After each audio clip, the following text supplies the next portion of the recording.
اعوذ باللہ من الشیطان الرجیم، بسم اللہ الرحمن الرحیم۔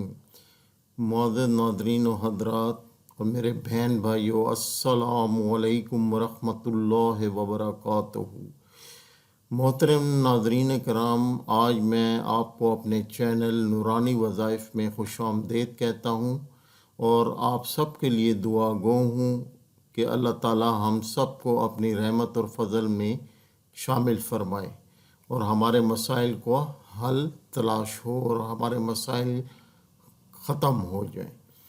تو جناب ناظرین و حضرات، آج میں جو آپ کے لیے وظیفہ لایا ہوں وہ ایسا وظیفہ ہے جس کو آپ سمجھیں کہ وہ تیر کمان کی طرح اثر کرتا ہے۔ جس طرح تیر اپنے کمان سے نکل کر اثر کرتا ہے، بالکل اسی طرح تیر کی طرح وہ اثر کرتا ہے اور بڑا ہی نورانی اور مجرب وظیفہ ہے۔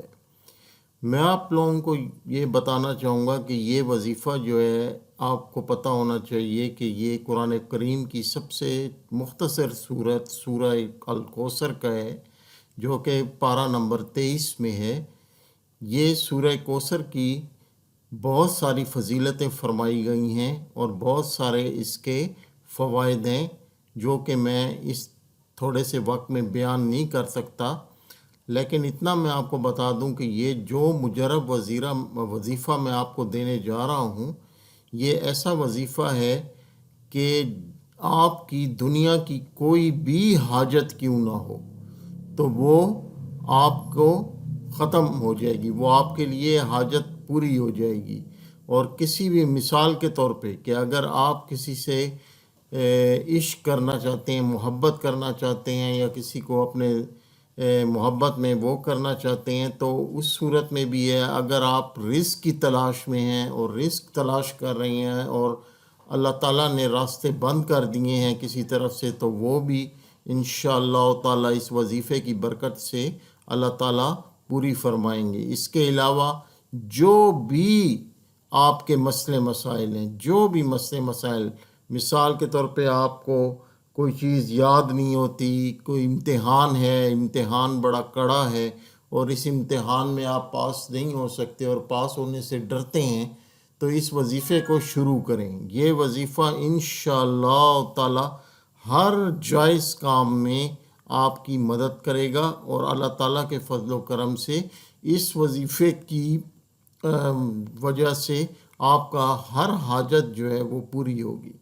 بس شرط یہ ہے بیٹا کہ حاجت جائز ہو، بالکل جائز ہو اور نیت صاف ہو۔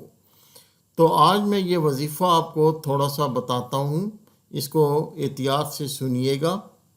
وظیفہ بڑا آسان ہے، اتنا مشکل نہیں ہے، سارے مسلمان بہن بھائی اس کو آرام سے کر سکتے ہیں اور کسی قسم کی پریشانی اس میں اتنی لاحق نہیں ہوگی۔ تو محترم ناظرین کرام اور میرے مسلمان بہن بھائیوں، اب میں آپ کو وظیفہ بتاتا ہوں، بڑے دھیان سے سنیے گا۔ اور سب سے بڑی بات یہ ہے کہ وظیفہ کرنے سے پہلے دن جو ہے وہ جمعرات کا ہو، جمعرات، جمعہ اور ہفتے کے اندر ان 3 دنوں میں یہ وظیفہ مکمل کرنا ہے۔ اور دوسری بڑی بات یہ ہے کہ جب بھی آپ وظیفہ شروع کریں گے تو آپ باوضو ہوں گے، بہترین وضو کیجیے گا اور وضو کے بعد آپ نے یہ وظیفہ کرنا ہے۔ اب وظیفہ کیا ہے؟ وظیفہ ذرا انتہائی غور سے سنیے گا اور توجہ سے سنیے گا۔ اول و آخر 7 مرتبہ درود ابراہیمی آپ نے پڑھنا ہے۔ میں پھر بتا رہا ہوں آپ کو کہ اول و آخر 7 مرتبہ وظیفے کے درود ابراہیمی پڑھنا ہے۔ درود ابراہیمی سنیے گا، اللہم صلی علی محمد وعلی آل محمد کما صلیت علی ابراہیم وعلی آل ابراہیم انک حمید مجید، اللہم بارک علی محمد وعلی آل محمد کما بارکت علی ابراہیم وعلی آل ابراہیم انک حمید مجید۔ یہ درود ابراہیمی ہے جو آپ نے اول و آخر پڑھنا ہے 7 مرتبہ۔ اس کے بعد آپ نے اول و آخر 7 مرتبہ درود ابراہیمی پڑھنے کے بعد آپ نے 21 مرتبہ قرآن پاک کی سب سے چھوٹی سورت جو پارہ نمبر 30 میں ہے سورہ کوثر، اس کو آپ نے 21 مرتبہ پڑھنا ہے۔ اور سورہ کوثر سن لیں۔ بسم اللہ الرحمن الرحیم، انا اعطیناک الکوثر فصل لربک وانحر ان شانئک ھو الابتر۔ تو یہ سورہ کوثر جو ہے یہ بہت چھوٹی سورت ہے، تو یہ آپ نے 21 مرتبہ پڑھنی ہے۔ اس کے بعد 21 مرتبہ سورہ کوثر پڑھنے کے بعد آپ نے 21 مرتبہ اللہ تعالیٰ کے 2 پاک نام پڑھنے ہیں۔ وہ پاک نام ہیں یا اللہ یا رحمان، یا اللہ یا رحمان، یا اللہ یا رحمان۔ یہ آپ نے 21 مرتبہ پڑھنے ہیں، اور اس کے بعد 21 مرتبہ دوبارہ سورہ کوثر پڑھنی ہے، اور اس کے بعد 21 مرتبہ دوبارہ سورہ کوثر پڑھنی ہے۔ انا اعطیناک الکوثر فصل لربک وانحر ان شانئک ھو الابتر۔ اب اس کو 21 مرتبہ پڑھنے کے بعد پھر 100 مرتبہ آپ نے استغفر اللہ پڑھنا ہے۔ استغفر اللہ، استغفر اللہ، استغفر اللہ۔